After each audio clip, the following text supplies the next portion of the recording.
Federal Reserve Chairman Jerome Powell says he is determined to make homes affordable again. For the longer term, what we need is supply and demand to get better aligned so that housing prices go up at a reasonable level, at a reasonable pace, and that people can afford houses again. But is it working? Are homes actually becoming more affordable in Dallas right now? And if not, will it work? I mean, is this a solid plan that just needs a little time? Well, we're going to explore that today, and then hang on to the end because we're going to take it practical. I mean, you may not have the luxury of waiting to see if the Fed is going to work things out at some point in the future. You may have to move right now into the Dallas market, and I want to help you feel informed and confident about that move. Well, hello, this is Wendy Pinnell, and I'll tell you what, the Federal Reserve has been busy. Back in 2020, they created quite a mess by lowering interest rates to an artificially low level, and then you know the rest. The housing market absolutely exploded in response. But now, thank goodness, the Fed has every confidence they can get us back on track. We have both the tools we need and the resolve that it will take to restore price stability on behalf of American families and businesses. Well, glory hallelujah, it's an awesome thing. The Federal Reserve is here to save the day. But is it working? They've raised interest rates 6 times now. Is the Dallas housing market becoming more affordable? Well, no, not really, because suddenly we have a combination of inflated home prices and higher interest rates. Fortune magazine so simply and eloquently put it this way: these rates coupled with frothy home prices. You know, a 7% interest rate's not unheard of, right? But it's combining it with inflated prices.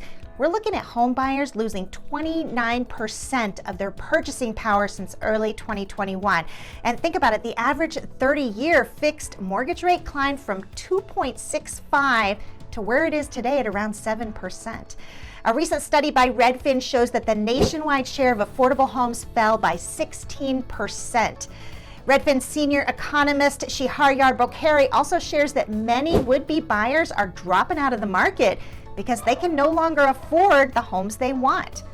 Honestly, buyers who still need to purchase a home, they're having to make some pretty serious compromises, either in size or location.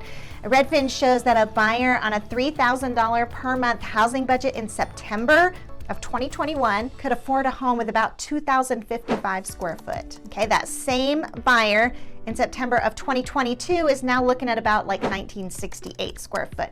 So as of right now, we'd have to say no. Okay, the Fed's actions are only making things worse. Okay, homes are even less affordable, but I think they kind of planned on that. Jerome Powell said while higher interest rates, slower growth, and softer labor market conditions will bring down inflation, they will also bring some pain to households and businesses. So no relief for Texans in the short term, but is all this monetary tightening worth it? Okay, is it gonna work in the long run? Well, not according to MBMG Group managing partner Paul Gambles, okay? He said raising interest rates to tame demand and therefore inflation is not the right solution, as high prices have been mainly driven by supply chain shocks, okay? Well, at the end of the day, even if the Fed brings inflation down to 2%, we will still have the persistent supply issues that have plagued Dallas since the 2008 housing meltdown.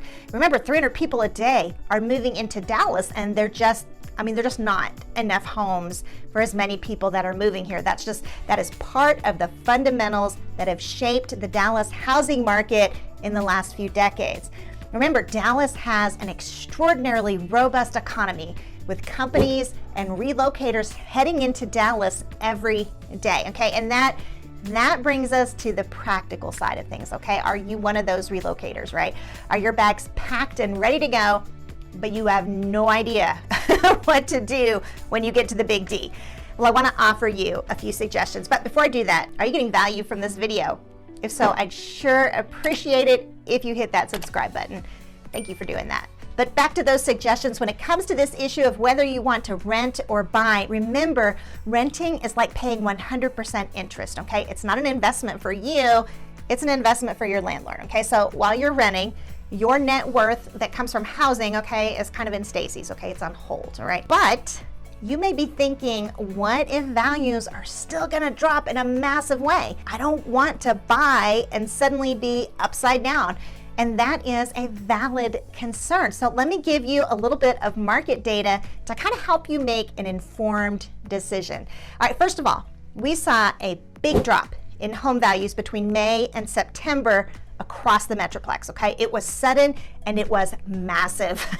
The numbers in October, though, are looking a bit more promising, okay? In Dallas County, for example, we saw values inch up a little bit, okay? So we saw this big drop May through September, then a slight rebound in October. Now, most of the Dallas-Fort Worth counties are still dropping, okay? But those declines, they're not quite as extreme as they were. And this makes sense for the Dallas economy. Again, it is robust with a lot of demand. Now, for one, I didn't expect such a massive drop in home values because I knew we have a great economy. But honestly, regardless of what the market does, okay, you are always going to find honesty here. My encouragement to you as you're considering this whole buy versus rent decision is to compare the economy of like Dallas to Boise, Idaho. Okay, Boise was a place people flocked to because they could, okay? They were working from home, so why not, right? Boise's not self-sustaining with a strong economy, and home values there are just dropping like crazy. Well, that's not the same as what you have in Dallas, okay? Chances are, if you're moving to Dallas, it's because you're either being, relocated with work or because you know you can get a better job here, all right? And that is the story of Dallas. Economic and population growth have always given Dallas historically predictable home values and home appreciation. So here's the thing, okay, let's say if I were buying a home right now, okay, this is what I would do. I would look at what values were before the 2020 leap and offer what the home would be worth if it had gone up at that same consistent rate, okay? Because up until 2020, Dallas has always seen home prices go up in a predictable pattern that lined up with fundamentals, okay? It's only like in 2020, 2021 that we saw a massive sudden leap in home values. So how about this? Let's get together, do a little math, crunch those numbers, okay? And we'll type up your offer based on what homes would be worth if they had appreciated the way they always have, okay? Ridiculously low interest rates briefly changed the housing market, but Dallas fundamentals have not changed. Well, at the end of the day, it's your decision and it's a tough one. What I want you to know is that if you choose to rent, we will help you find a great home. If you choose to buy, we will help you find a great home.